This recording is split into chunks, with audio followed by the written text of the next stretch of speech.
morning, everyone. Good morning. I'd like to call this meeting to order and welcome everyone in attendance today. My name is Raki Pancholi. I'm the MLA for Edmonton-Whiteman and chair of this committee. As we begin, I'd like to invite members, guests, and LEO staff at the table to introduce themselves, and I'll start to my right.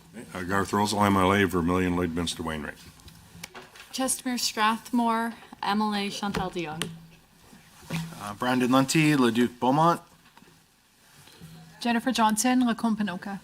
Good morning, Doug Wiley, Auditor General. Oh, Kathleen Danley, Calgary Mountain View, sorry. Marlon Schmidt, Edmonton Gold Bar.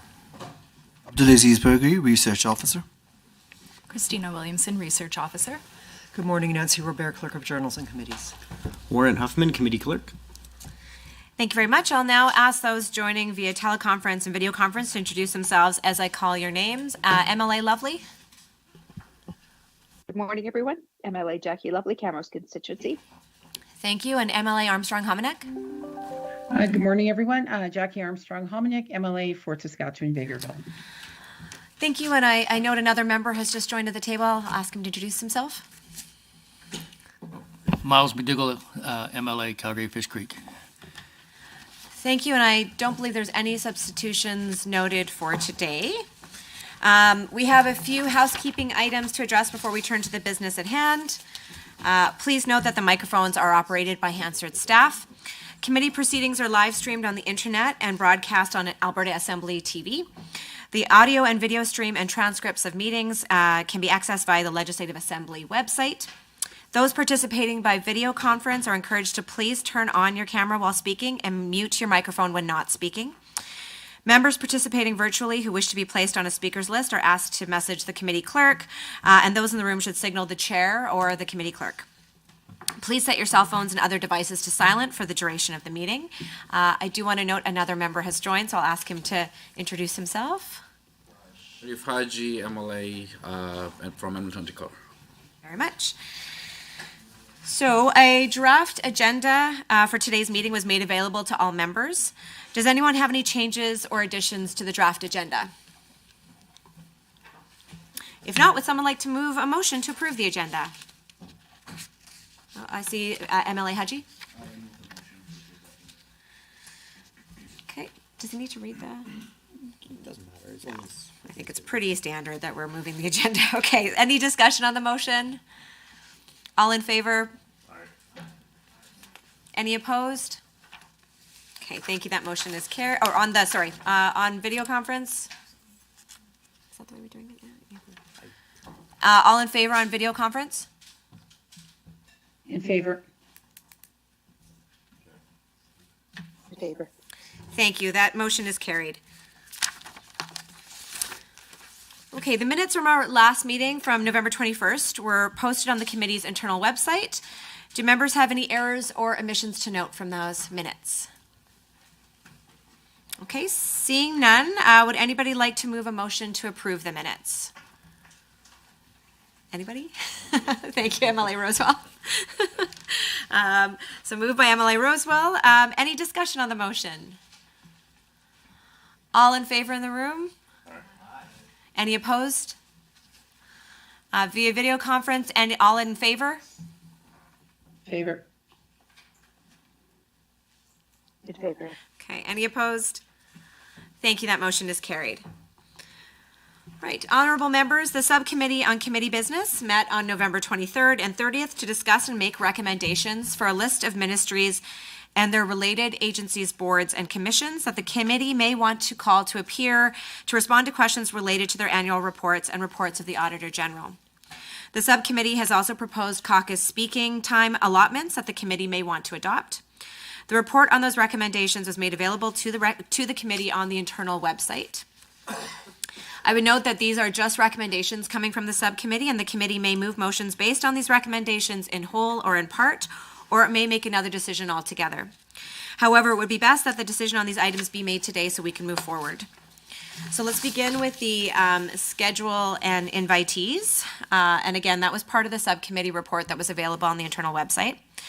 So while in discussion about setting a schedule of ministries to invite, the subcommittee determined that in order to provide ministries as much time to prepare as possible, the committee should look to schedule the first business meetings at the end of January. The other ministries could be scheduled on Tuesday mornings during session. The subcommittee has recommended that we should consider inviting 10 ministries right now, which should take us through to the end of the spring sitting, and then we can look at inviting more ministries later on in anticipation of next year's fall sitting. I do want to make a note that we don't yet have the session calendar for spring session, so the 10 ministries that we've put forward, we're not certain we'll get through all of them, or we may get through all of them and may be able to invite more, but we thought 10 was a fair number to begin with in terms of an order, and then we might be able to clarify more once we get the spring sitting calendar. So does the committee have any comments or questions on what was discussed at the subcommittee and the report that was provided to the committee? No? Okay, so the subcommittee report has made a recommendation of the order of the first 10 ministries that could appear before the committee, which can be displayed on the screens, I think. Yes.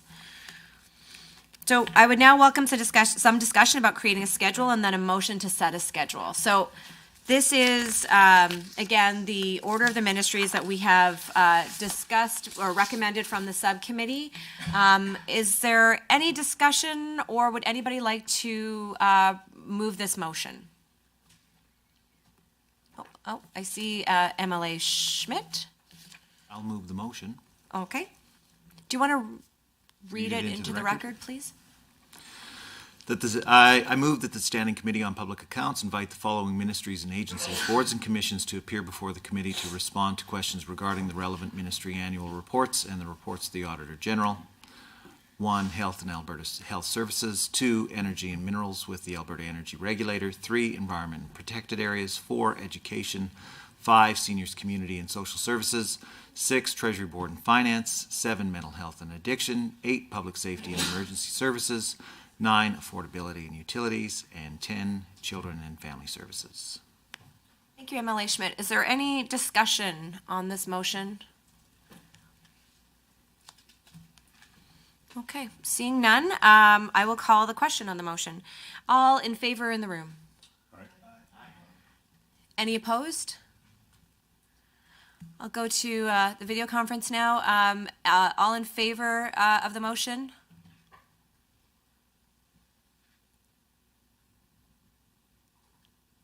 In favor. In favor. Okay. Any opposed? Thank you. The motion is carried. So with that decided, the date for the out-of-session meeting, as discussed, will be decided shortly and notice will be distributed. We are anticipating that we would like to call at least, I think, one ministry we've talked about before we return to session in February, simply just to get going on some of the work of this committee. It's been a while since we've met. The practice of this committee has been to meet on Tuesday mornings during session. Therefore, the dates for subsequent meetings will be set once the 2024 sessional calendar has been issued in mid-January 2024. So we will finalize that as we go forward. Okay, speaking time allotments. Again, this was available as part of the subcommittee report. So the committee should decide on a time allotment for speaking rotations when the committee conducts a business meeting with ministries. The Subcommittee on Committee Business has recommended the same time allotments used by this committee in the last legislature for a 1.5-hour meeting and for a 2-hour meeting. One format for when the Assembly has a morning sitting and one when there is no morning Assembly sitting. The subcommittee has also recommended a time allotment in the event of a 3-hour meeting. I'm sure everybody's looking forward to 3-hour meetings. These allotment charts allow for opening remarks by the ministry staff and the Auditor General, and then they set out speaking time blocks which rotate between the official opposition caucus and the government caucus. In all cases, the proposed allotments end with 3 minutes for each caucus to read questions into the record for a written response and to allow time for any other business of the committee. Is there any discussion on the proposed rotations? Again, they were part of the subcommittee report. This is all going swimming. Oh, yes, MLA Schmidt. Can we put those up on the screen? Sure, just absolutely. To refresh our memories.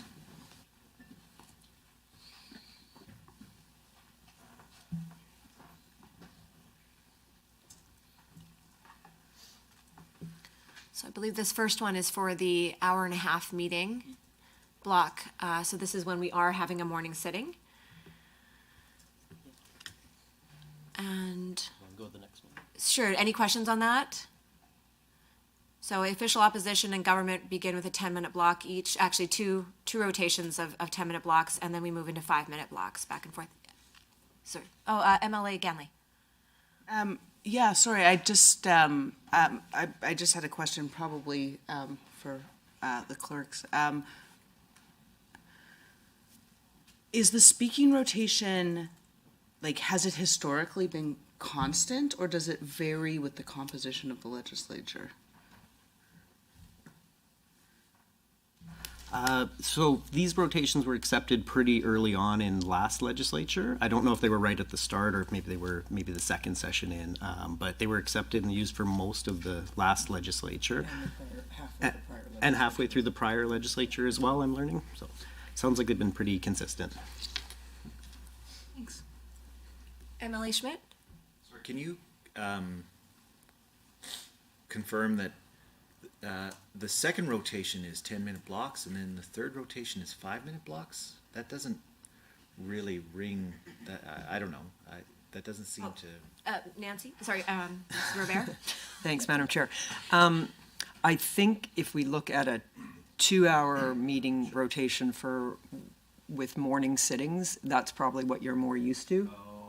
I think the 1.5-hour one is sort of a legacy time allotment.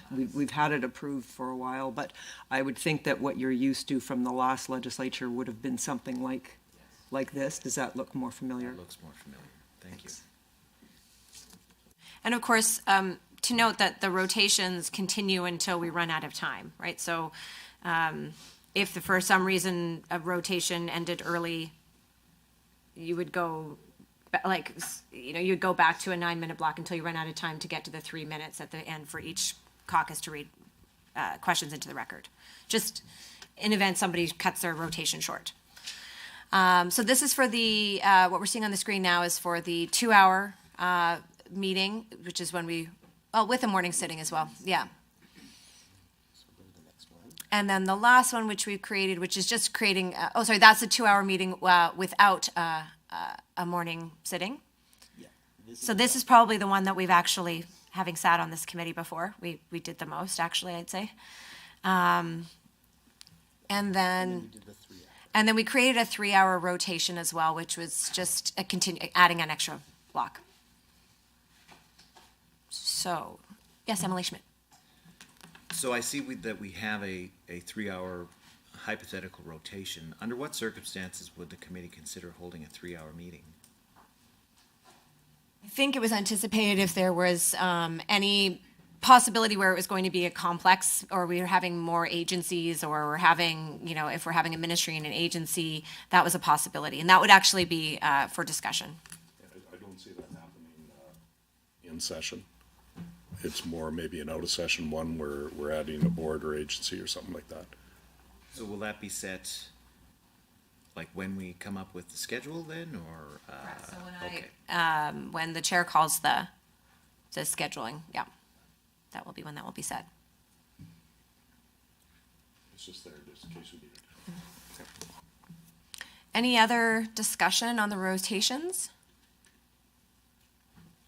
Yes, MLA Lindy. Sorry, just for clarification, the duration of any meeting will be determined through the subcommittee process? Is that correct? The meeting dates will be set by the chair, but yes, through the is that correct? Through the subcommittee process, yeah. No 8-hour. Emily Schmidt, if you'd like to propose that we consider 8-hour meetings. I'm sure we'll have some spirited debate about that. Now, we don't technically need a motion to approve the rotations, I understand. It's just sort of we agree as a committee that this is the process. I should note that we will also, as I see, we've got an independent member. Where an independent member is attending, we would then, we'd ask for a notice ahead of time to the committee that the independent member is attending, and we would adjust the rotations appropriately for that upcoming meeting. What has been the practice? We haven't had an independent member attend a meeting in the last session. I think we did, if I recall, a couple times. I'll have to defer if you remember, Warren, what happened last time. Yes. So when an independent member showed up to a PAC meeting, there was agreement at the amongst the members at the start of the meeting to cede, I think, like 3 minutes or something at the final round of questions to the independent member. I'm not sure if it was 3 minutes exactly, but whatever the time was, whatever the agreement of the committee was to cede to the independent member. So it was decided at the meeting that the independent member attended, or? I believe it was decided ahead of time because the independent member indicated they would be attending. And that's what we would ask, is that there is some notice given to the committee so that the members can agree ahead of time as to what the rotation will be. Any other discussion?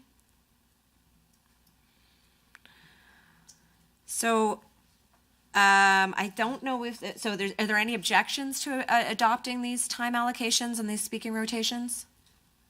No? Okay, so I think just by consensus, because we don't need to pass a motion, we're going to agree to this. Again, we're acknowledging that given the ministries that might be appearing and the members that might be appearing, we would be determine which is the appropriate rotation to use. So that's how we will proceed. So we're on to other business already. Is there any other items for discussion under other business? No. Okay, well, that was fairly easy. So the date of the next meeting will be at the call of the chair, and we'll proceed from there. If there's nothing else for consideration under the business of the meeting, we will obviously, as we discussed last time, we'll move shortly into the orientation sessions. But if there's nothing else for consideration in this business part of the meeting, would a member move that the meeting be adjourned? MLA Ganley. All in favor in the room? Any opposed? And online, all in favor? Aye. Aye. And any opposed? Okay, thank you. That motion is carried. Meeting is adjourned.